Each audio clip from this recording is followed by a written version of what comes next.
Welcome, my name is Miss Lilian Cañete. We will have professional ethics. As you know, this is our virtual classroom, the platform. We have community spaces. So, this is a forum to meet each other. Please read this. You can find information about me. And this is our lesson 1, professional ethics, specificity, importance, and current time. Professional ethics. What is profession? We have 3 documents, and then we have a lesson. Actually, it's a forum to ask these questions, to answer these questions.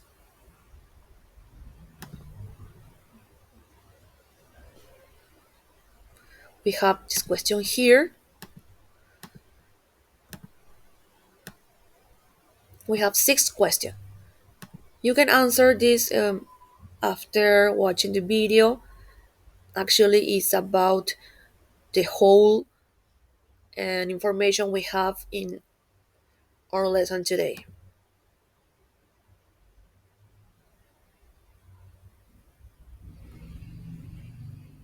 So, we can start now. Origin of professions. This is a 2 pages PDF speaking about the origin of professions, aptitude, um, how we can see the profession itself.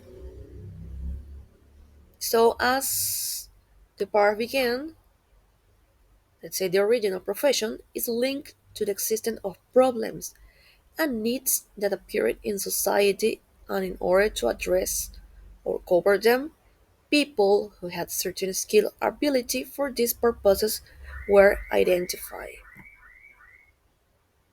In short words, we can say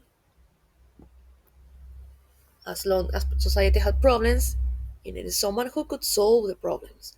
So that someone had to be a real professional. How is a real professional? Someone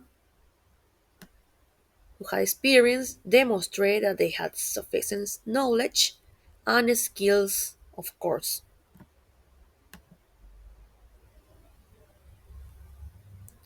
So, in this way, when faced with health problems, the first doctors appeared.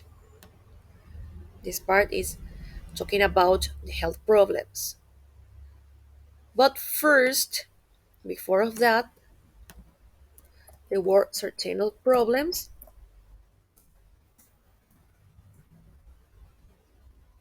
For example, we have health problems,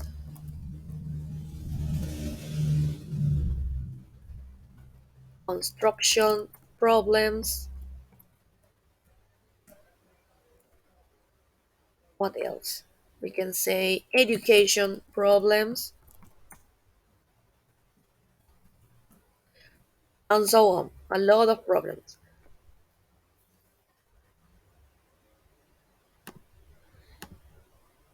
So people need someone who can solve the problems, someone specific for health problems, someone specific for construction problems, and then someone specific for education problems. So that's the way how professionals were created. So let's continue. Not everyone could meet the needs in terms of construction, as we said before, but only some were able to build them enough to inhabit them satisfactorily. And thus humanity began to the first architect. First we have a doctor, now architect. Humanity also had to face legal problems Its origin, that is discussion and confrontation about what corresponded to each individual and to society. Until the first jurists or lawyers appeared capable of dialogue, advocating arguments so that impartial third party could put ends to debates deciding in favor of one of the contenders. And that's how the lawyers were created.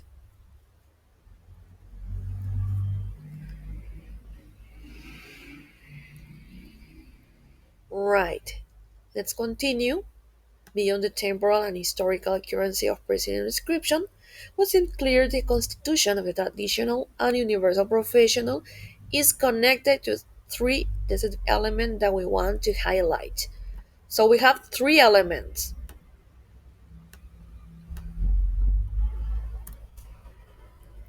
Three elements. First one,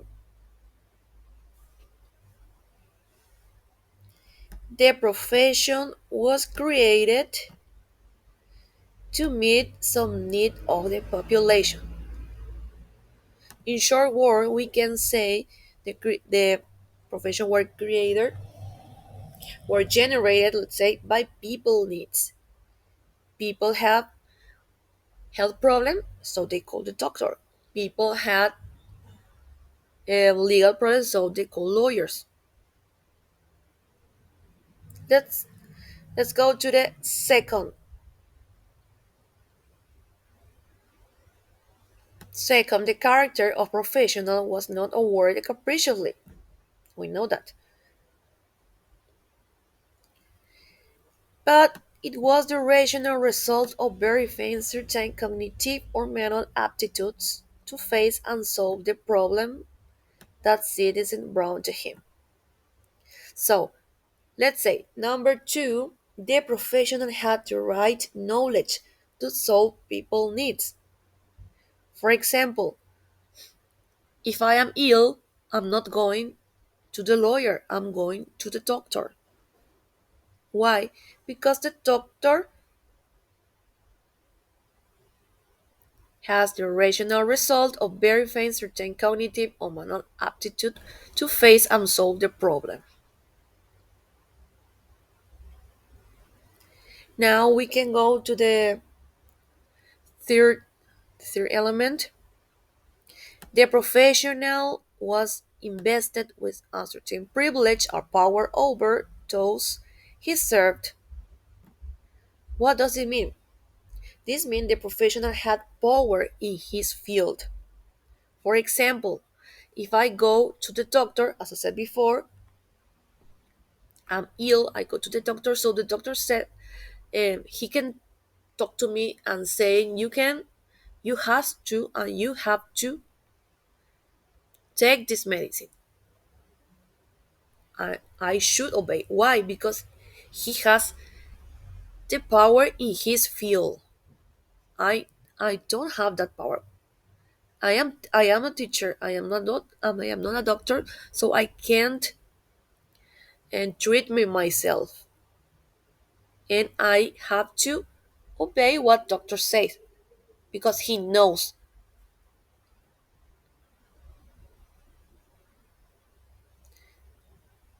Well, let's continue talking more or less about the professional was differentiated from the rest of the citizen as he ended up obtaining certain privilege or monopoly when it came to requiring service in health, architecture, law, etc. As we said before.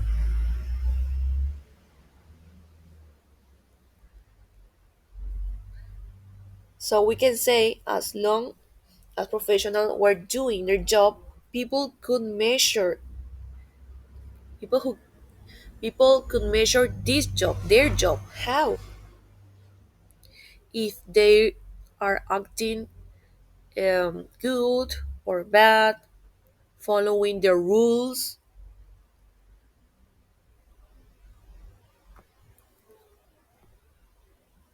In summary, we can say or we can conclude that the power that society placed in the hands of professionals was accompanied by roles in its provision. in order to ensure that it was correct, including not only sanction but also social recognition for those who use them. They lend in a particularly successful or generous way. And we can say that power of society has, the power as it plays, it's called professional ethics.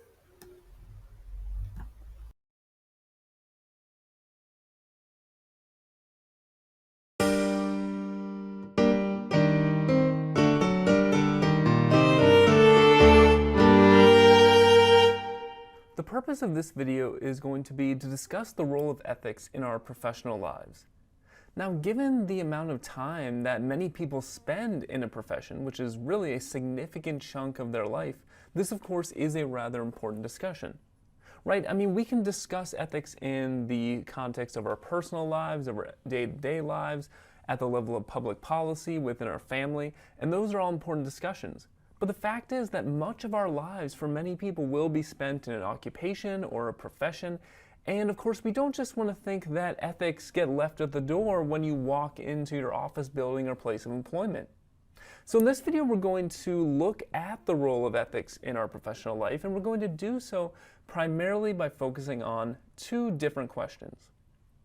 So here are the questions I want to focus on in this video. The first question I want to think about is, what is a profession? Right, we're using the term profession in a somewhat technical sense. Right, you might just think the word profession just means occupation or job or something you do to make money. And it is true that professions are endeavors and activities which we engage in to make money. But in fact, as we're going to see, they're also more than that. Some common examples of employment or occupation that are also considered professions are doctors, nurses, lawyers, psychologists, professors, engineers. And so one thing we're going to be concerned with is, what is it that unites all these sorts of endeavors or occupations? What makes them similar? What is it about them that warrants the title of a professional?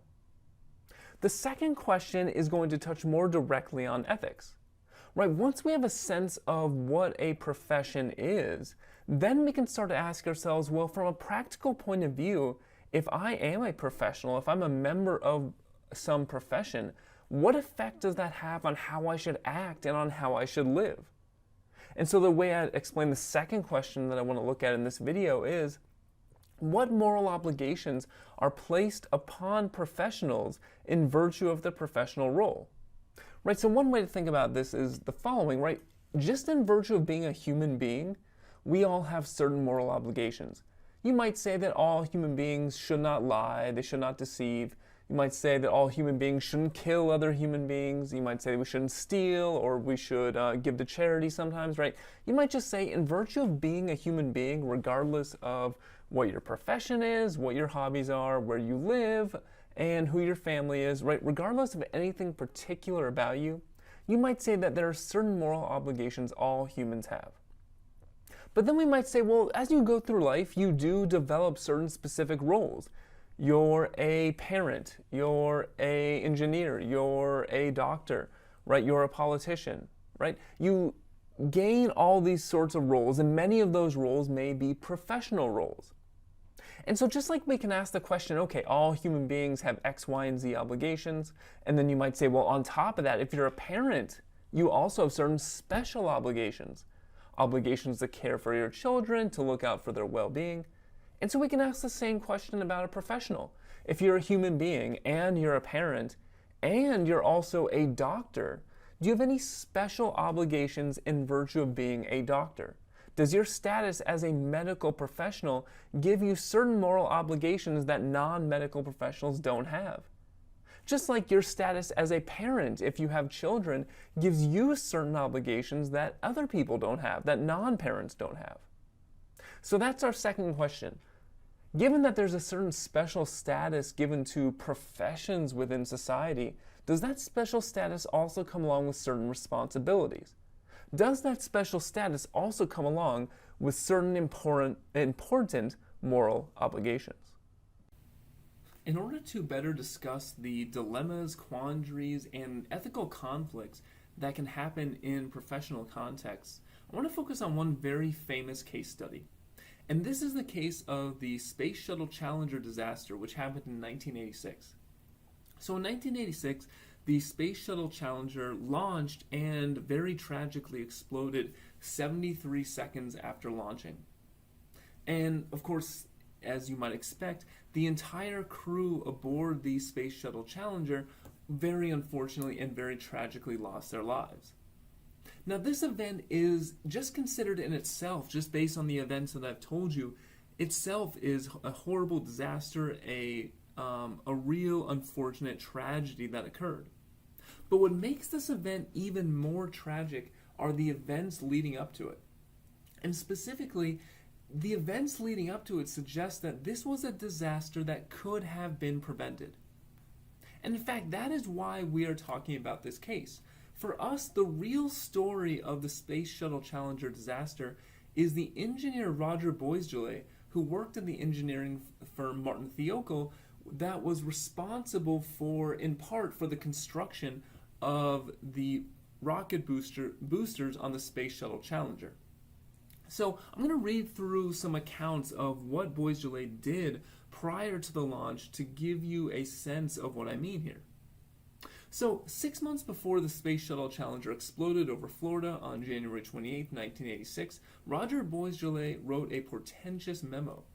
He warned that if the weather was too cold, seals connecting sections of the shuttle's huge rocket boosters could fail.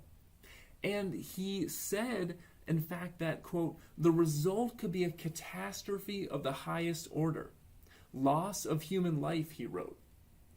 And later on, he recounted that he, ultimately, of course, the launch went through, and he and his other engineers watched as this launch occurred. And at first, they were optimistic. They said, okay, maybe we made it through, maybe it's going to be okay. And of course, 73 seconds later, they saw that their worst predictions and their worst fears had actually come true.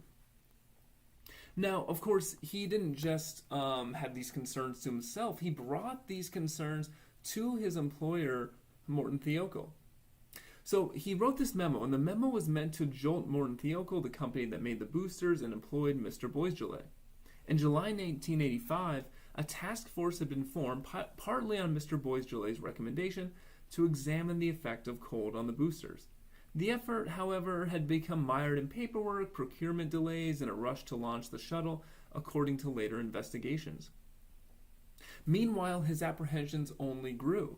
The night before the Challenger's liftoff, the temperature dipped below freezing, unusual for Florida. The cold was unprecedented for a shuttle launching, and it prompted Mr. Boisjoly and the other engineers to plead that the flight be postponed. Their bosses, under pressure from NASA, rejected the advice. So Mr. Boisjoly and the other engineers who were concerned about this, they brought their concerns to their employer, and they brought them, of course, to NASA, but their employer, under pressure from NASA, who wanted to make sure the launch got through, who didn't want to delay it any further, pushed those concerns aside. Now, in the aftermath, upper managers at NASA subsequently denied that they had known about the Thiokol protest, and said that had they known about it, they would have halted the launch. 3 weeks later, in an interview with NPR's Daniel Swerdling, which was unrecorded and confidential, Boisjoly said the following: I fought like hell to stop that launch. I'm so torn up inside, I can hardly talk about it even now. And of course, you can imagine the emotional turmoil that Boisjoly would have had to go through given what happened. He knew this was a problem. He suspected it was a problem. He brought it to the proper authorities. He did everything he possibly could to warn them about this disaster, and was constantly brushed aside and ignored. Ultimately, NASA wanted to push the launch through, and it ended up being just exactly the disaster that Boisjoly had feared. In the aftermath of the Space Shuttle Challenger disaster, there was a commission established by President Reagan to investigate the incident. It was called the Rogers Commission. And not only did Boisjoly bring his concerns to his employer prior to the disaster, but in the aftermath at this commission, he also testified about what had happened. And his willingness to testify at the Rogers Commission cemented Boisjoly's status as a famous whistleblower. Okay, so what is this term whistleblower? Well, one philosopher, Cecil Bach, defines it as the following. Whistleblowers sound an alarm from within the very organization in which they work, aiming to spotlight neglect or abuses that threaten the public interest. So if you are at your place of employment, if you're at your job, and you see some wrongdoing that's occurring that isn't just sort of a personal wrong, maybe against you, but something that would affect the wider public, some serious moral wrong, and you blow the whistle on your employer, you say something is wrong is going on here, you alert the public about that, then you're a whistleblower. And this is, of course, exactly what Bois Gillet did at the Rogers Commission.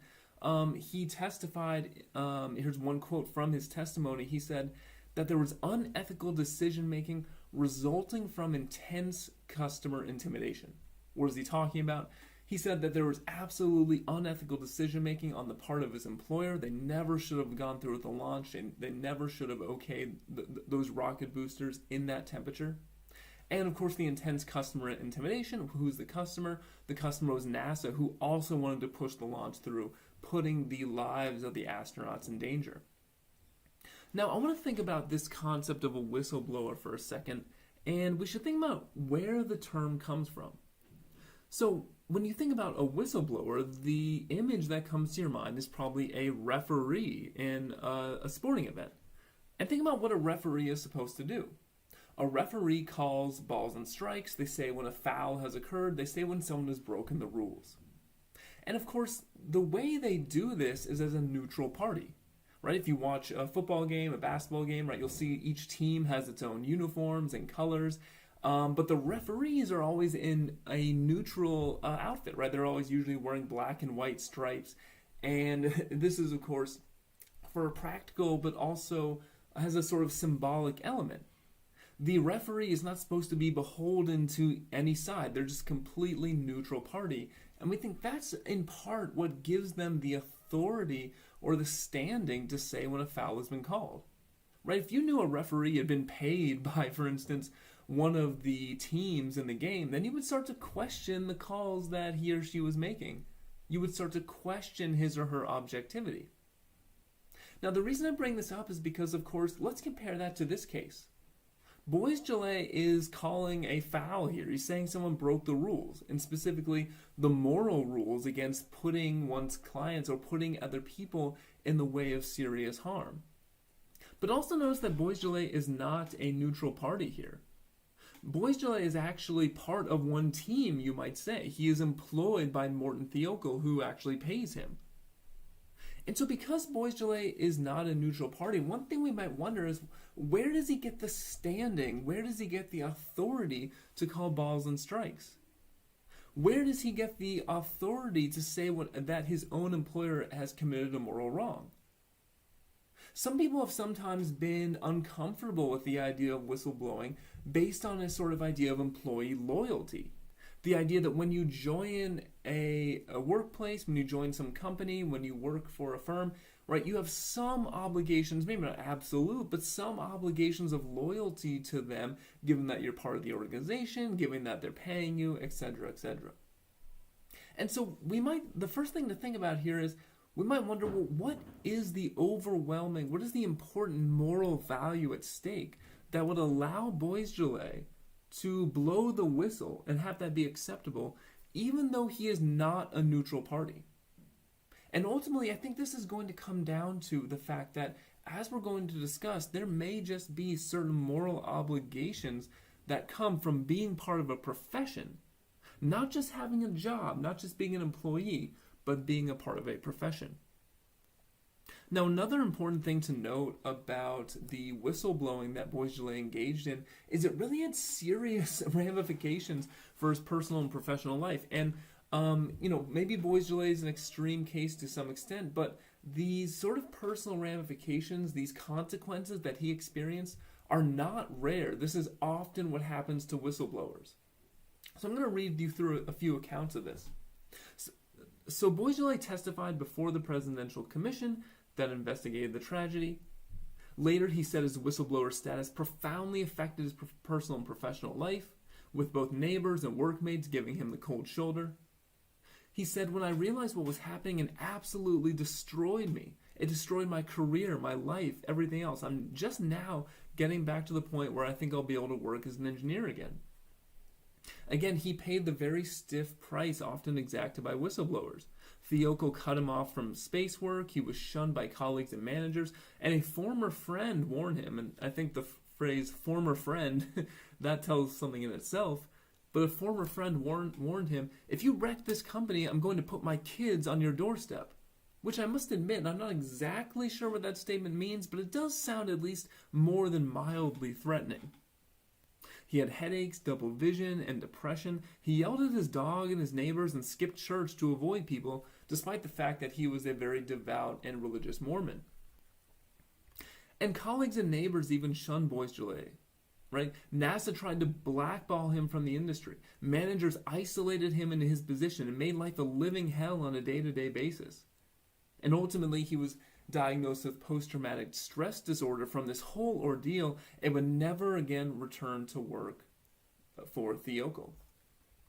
Now, the reason I think bringing these facts to light is important is because many people believe that not only was it okay that Boisjoly blew the whistle, but that he had an obligation to do so, that given his status and position, he had a moral obligation to blow the whistle.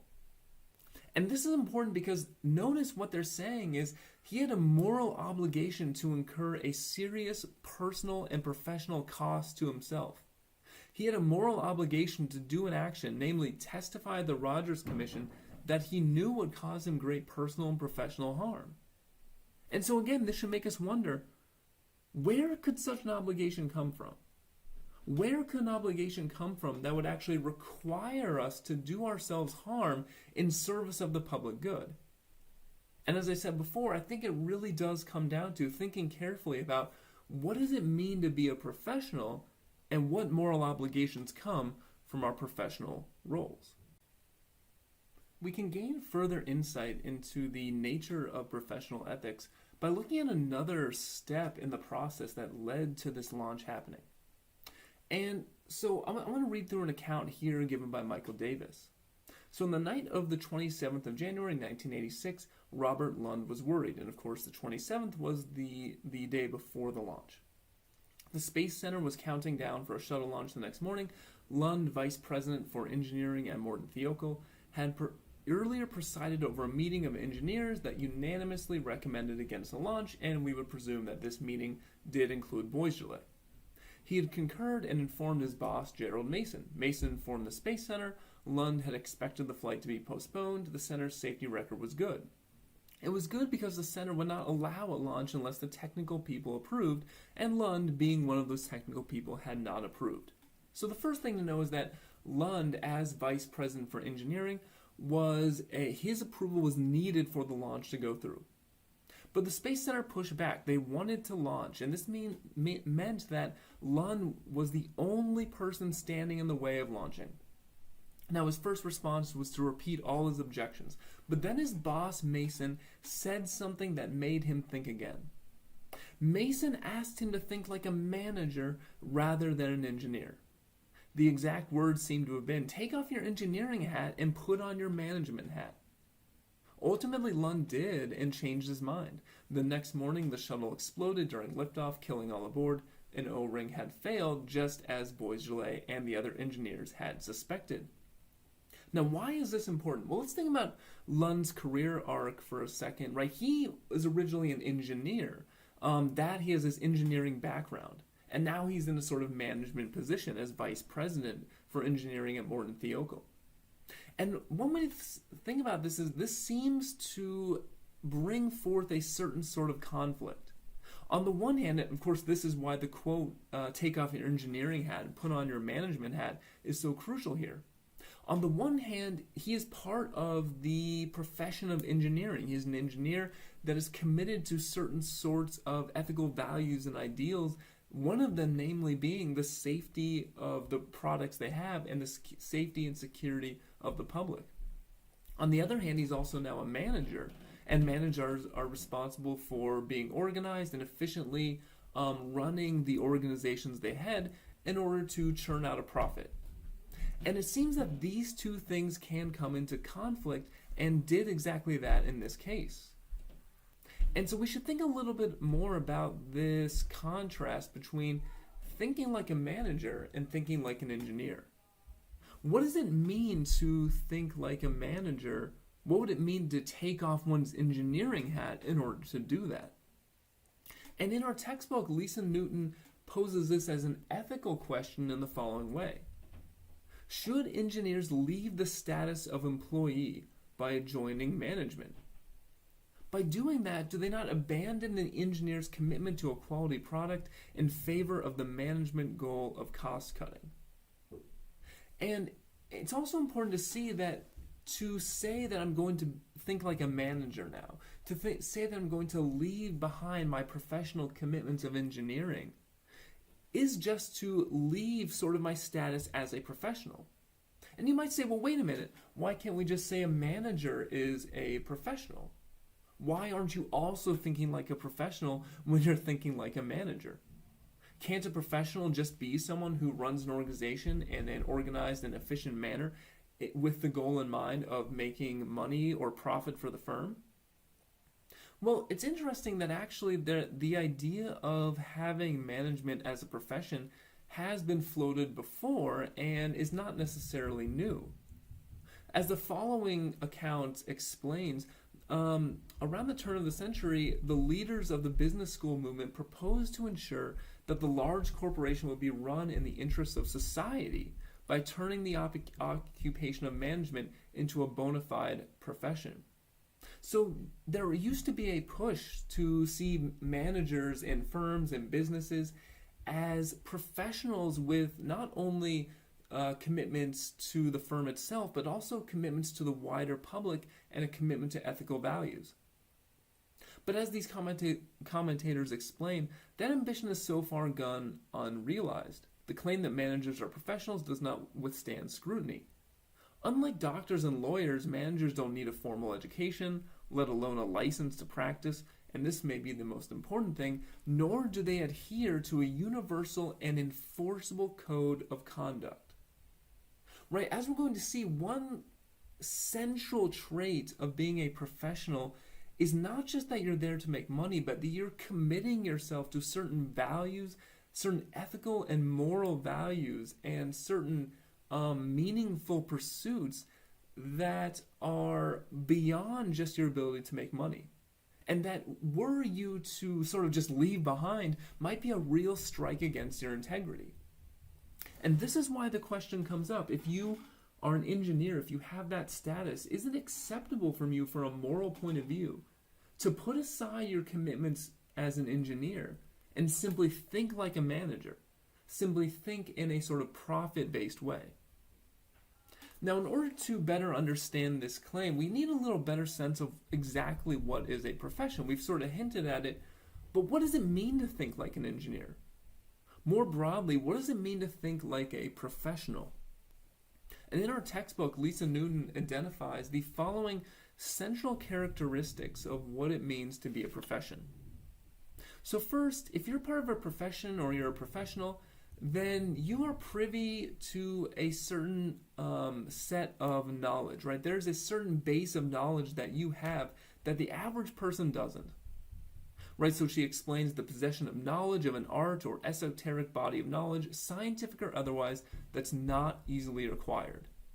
So if you're part of a profession, you've spent years studying to learn and possess this body of knowledge, and it takes a lot of effort and diligence and study, which the average person is simply not going to have. We can see how this is true in the case of doctors and psychologists and professors who are all supposed to be experts in their field. And this comes along with the corresponding duty to actually advance that knowledge through your own research, right? You're grateful for the opportunity that you have had to learn this body of knowledge, and now you want to further it forward for the next generation. And of course, this alone shows you how different a profession is from just a mere job or occupation where you're just there to earn a living or to make money, and there's not a sort of commitment to the fundamental underlying goal or the fundamental underlying aim of the endeavor itself. Some other criteria of a profession she puts forward: service to clients and service to the public. As a professional, you have a certain special relationship with your client, and you're supposed to serve their best interest, even if that means a loss at profit to yourself. Right, so even if there's a way that you could deceive or lie to your client, or maybe not tell the whole truth, right? Think of the sort of stereotypical used car salesman. You go there and maybe they sort of are working within the law, but they're not going to be overly forthcoming with the problems in the car. And that's because they want to sell as many cars as they can and make as much money as they can. They don't have that dedication to their clients in the same way that we would hope a doctor or a professor or a psychologist or an engineer would have. In addition, there's a certain sort of service to the public. Let's go back to our stereotypical used car salesman. If a used car salesman, again, is working within the law, but maybe knows the cars they're putting out aren't the safest for the public, that's not really their concern. So professionals are dedicated to their clients and they're dedicated to the public. And of course, this is all tied up in their having a code of ethics. It's the idea that professionals, in virtue of this, are committed to broader ethical ideals beyond just their own personal gain. And as you can see, of course, monetary gain is also part of it. Professionals are paid for what they do. Otherwise, they're just amateurs or someone exercising a hobby, maybe. So it's not that they don't make money. It's not that they would do it if they weren't making it. But one way to think about it is that for a professional, the endeavor or the activity they're engaging in is something that they think is important and crucial as a human activity, even if they were not getting paid for it. It's something that has real value apart from the fact that they are earning money by doing it as well. And because it has that real value, it's crucial, and because they have a special status, it is absolutely crucial that professionals have a professional creed or code of ethics that goes beyond just the normal sort of code of morality of ethics that we would expect from the average person. And of course, if that's the case, then we can begin to see why we might say that Boisjoly had an obligation to blow the whistle. If as an engineer, he's not just committed to personal gain or the gain of his company, but service to clients and service to the public, and if he has to uphold a code of ethics, then we might say, look, even if it comes at great personal cost to you, this sort of is the obligation you incur by having the status of an expert engineer and professional. This is your duty to society to blow the whistle and point out harms that could hurt the public interest. It might also explain why the actions of Lund, the vice president at Thiokol, who used to be an engineer and now is thinking like a manager, might also explain why, not just from a human point of view is what he did wrong. Not just the fact that he put the astronauts in danger, but from a professional point of view. He made a commitment to commit himself to certain ethical values that are part of the engineering profession. And by agreeing to simply think like a manager and put his engineering hat aside, it seems like he put those values aside as well. And that's why that quote in that question is so critical. The idea of when his boss told him, put aside your engineering hat, and instead think like a manager. If you're really committed to the profession of engineering, then it shouldn't just be something that you can so easily put aside. So given that there is this difference between thinking like a manager and thinking like an engineer or a professional, it stands to reason that each would be guided by a different kind of ethics or morality. So we might say that when thinking like a manager, you're probably guided by what we'll call the market ethic. And as Newton explains, the professional ethic really should stand in distinct contradiction from the market ethic. Now, what is the market ethic? It's just the idea that in a free market, if each party looks after their own interests and their interests only, the result would be the advancement of the common good. So the idea is that in a free market economy, if everyone pursues their own interests, then at least theoretically, this would actually create happiness and prosperity for everyone through the dissemination of products and services. And so therefore, when dealing on the market, it's not only the right, but the duty of the merchant and customer alike to seek his own advantage. In a strictly market transaction, the person selling a product or service is attempting to get as much money as they can from it, and the customer is attempting to get as much value as they can from that product or service. Both are pursuing their own self-interest, and within limits that is perfectly reasonable.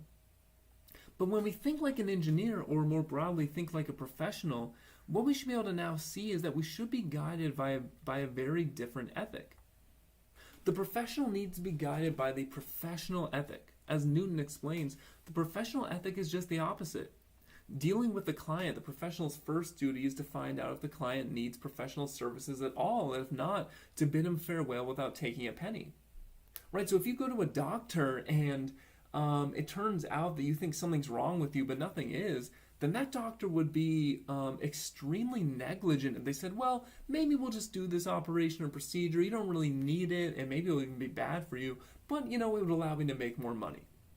Right, that would be to very much confuse the market ethic with the professional ethic. The professional is supposed to potentially incur certain costs to themselves for the sake of the advantage of the client, which makes it very different from the market ethic. And of course, this is actually absolutely crucial because professionals are given a certain status in society, they are given a certain amount of trust from the public, and if it turned out that professionals were abusing that trust, it would really undermine the foundations of the profession as a whole. And because this is the case, because there's this difference between the professional ethic and the market ethic, it's important to be very wary of the ways in which the market ethic can creep in to professional spaces. So Newton gives the following example. She says, for example, in the healthcare area, insurance companies that carry health care insurance now own many medical practices. This arrangement turns physicians into employees without protections.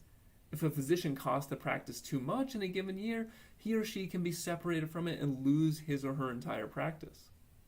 So what's the point here? The point is, well, look, if the way healthcare is disseminated is through insurance companies, and insurance companies are ultimately there to make a profit, then insurance companies don't have as great of an incentive to want to cover very expensive procedures.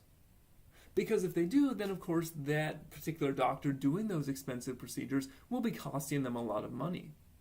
And so you can imagine how there would be pressure upon physicians to maybe shy away from those procedures, even if they are needed, even if they're in the best interests of the client. And so this is why this is a very important point, that when we think about professional ethics, we also have to think about the way society is organized. We have to think about how can we carve out a space for professions where they are relatively secure from the market ethic and are ultimately able to serve the public and serve their clients in a way that best serves their interests. To conclude this video, I want to return to the theme of self-sacrifice. To this point, we have outlined the idea of a profession as an activity or endeavor which could demand a great deal from those who are in it. If you are a member of a profession, you have an obligation not just to do what you need to do in order to complete your assigned task and make money, but you might actually be called upon to engage in self-sacrificial behavior for the sake of your client or even the public interest. And this is, of course, precisely why we might say, look, yes, Boisjoly had to incur great personal cost and personal harm in virtue of his whistleblowing. But perhaps it was still obligated because of the higher calling of his profession as not just an employee, but as an engineer. But on the other hand, we should push back against this somewhat. Because at the end of the day, although professionals do have a higher calling, they are still also employees. And we also want to be wary of the ways in which we might allow employees to be mistreated and say they need this sort of absolute self-sacrificial commitment to their work. And so to see what I mean here, let's examine the following question that Newton poses in the textbook. Newton asks, should nurses join unions, organizations of employees formed to protect their material interests, wages, benefits, job security, vis-a-vis the employers? How does protection of nurse salaries fit with the protection of the patient's interests? Could it ever be justifiable for nurses to go out on strike, leaving their patients untended? But if not, what power could the union have? So think about an essential worker, like a nurse, for instance, someone who Especially now in this time of the COVID-19 pandemic, somebody who is on the front lines fighting a deadly disease and whose work at this time is especially now more than ever deemed essential. When we have workers who do that sort of very important work, is it ever acceptable for them to go on strike? And if you say it's not acceptable for them to go on strike, then haven't you taken all leverage away from those employees and essentially left them at the mercy of their employer to accept whatever wages or benefits or job situation they grant them? Right now, in order to understand this conflict, we do, of course, need to have a sense of what are the costs of nursing strikes, because nursing strikes have actually happened before. And so, one philosopher, Paul Neiman, discusses nursing strikes and he gives this sort of summary of some of the negative consequences that occur. Neiman tells us the most intuitive argument against the morality of nurses' strikes is that they cause harm to patients. A study of nurses' strikes in New York between 1984 and 2004 shows that hospital mortality rates increased by 19.4% and 30-day readmission rates increased by 6.5% for patients admitted during the strike. According to this study, mortality and readmission rates increased even though nurses provided the legally required 10-day waiting period prior to striking, which gives hospitals time to delay elective procedures, transfer patients, or hire replacement nurses, often referred to as scabs, to cross the picket line. While these measures may have had some impact on patient care, they were not enough to prevent a decline in the quality of care patients received during the strike. So the evidence we have is pretty clear. During nurses' strikes, patients do suffer. And if that's the case, then we have a real ethical conflict here. He explains this forms the basis of the nurse's dilemma. They feel an obligation for the safety and care of their patients, but also recognize the need to strike to protect their own wages and benefits, or to advocate for changes to working conditions that will improve care for future patients. So this is a real conflict within professional ethics. Professionals are dedicated to a higher calling. Nurses are dedicated to the health and safety of their patients. At the same time, nurses and other professionals are employees. They are subject to certain working conditions, certain wages, who have a right not to be mistreated. And historically, the only way that employees really have been able to gain a foothold and gain rights is through having the threat of the ability to strike. So I'll be interested to hear what you think about this. Is it ever acceptable for nurses or other essential employees who clients are desperately depending on, is it ever acceptable for them to strike? And if it's not, then how do we ensure that nurses and other essential employees are protected as employees? How do we make sure their employee rights are protected? But I will stop there. Thank you as always for listening, and I will see you next time.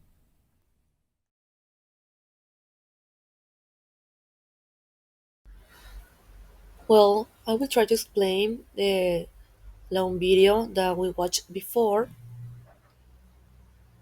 We have here some question about professional ethics. For example, number one, what is a profession? And number two, what moral obligations are placed upon professional in virtue of their professional role? So we have here the answer as we watched before. Now I want to explain about the accident in the Challenger. Well, the Challenger disaster was a tragic event that occurred on January 28 in 1986. The NASA Space Shuttle Challenger exploded 73 seconds into its flight during the L mission. So, the primary cause of the disaster was the failure of one of the solid rocket's boosters. The unusually low temperatures on the morning of the launch allowed the hot gases to escape and damage the external fuel tank, leading to the explosion. Sadly, as we know, the tragedy resulted in the deaths of all seven astronauts aboard, including the teacher Krista McAuliffe. This incident prompted a thorough review of safety procedure and shuttle design, as well as significant changes in NASA culture and management. This is this is the start of something that changed everything. As we know, the Challenger disaster is also linked to professional ethics. Why? Particularly in the realms of decision making and communication within a professional context. Prior to launch engineering at Moryon Toyko, the manufacturer of solid rocket booster, voiced concern about the low temperatures and the potential impact. However, their concerns were not adequately communicated and factored into decision-making process.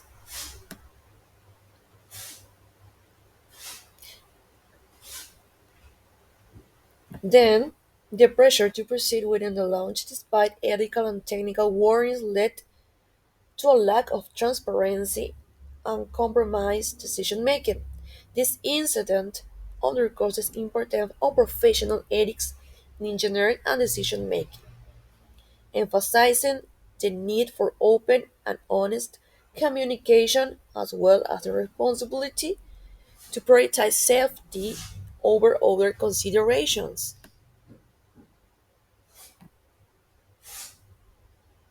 So the Challenger disaster was served as a case study in professional ethics and decision making in various fields related to engineering and project management. Of course, the story is longer as we watched before,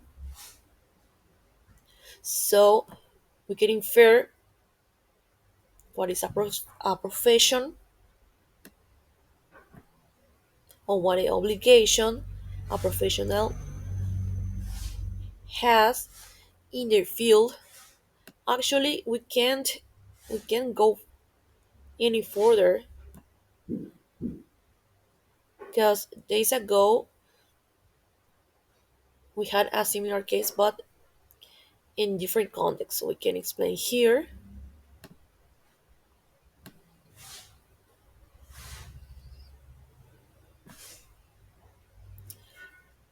So in San Lorenzo, actually I live here in San Lorenzo. This food manufacturer Ochi had an incident. This incident, of course, took two people lives. So how can we can see here can read an explanation what happened, and this is a sadly classical show of lack of professional ethics.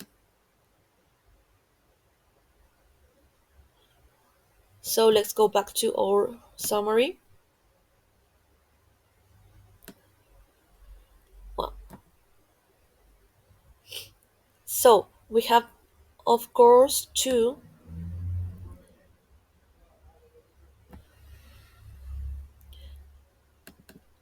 some question to think about. What is the difference between thinking like a manager and thinking like an engineer? What does it mean to be a professional? Here we are thinking like a manager and thinking like an engineer or a professional. Is totally different because manager thinks about money and engineer thinks about a professional. I'm not saying like being a manager is lack of honesty. No, I'm not saying that. I'm just thinking speaking about this case. Actually here we can observe what management means,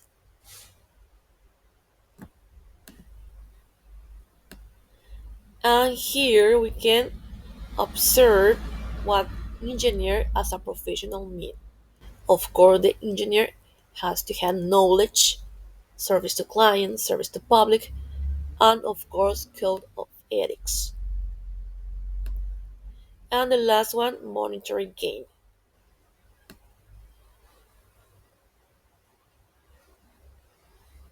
So there is a lot of differences between thinking like a manager and thinking like an engineer. Remember, we are talking about this specific case, and in this place we can observe we have two main differences: the market ethic and the professional ethic. Let's go to the summary. Well, we can conclude, according to our lesson, as long as society had problems, people need someone who could solve the problems. So that someone had to be a professional. Of course, don't forget these three important elements. The professions were generated by people needs. The professional must have the right knowledge to solve people needs. And of course, the professional had a power in his or her field.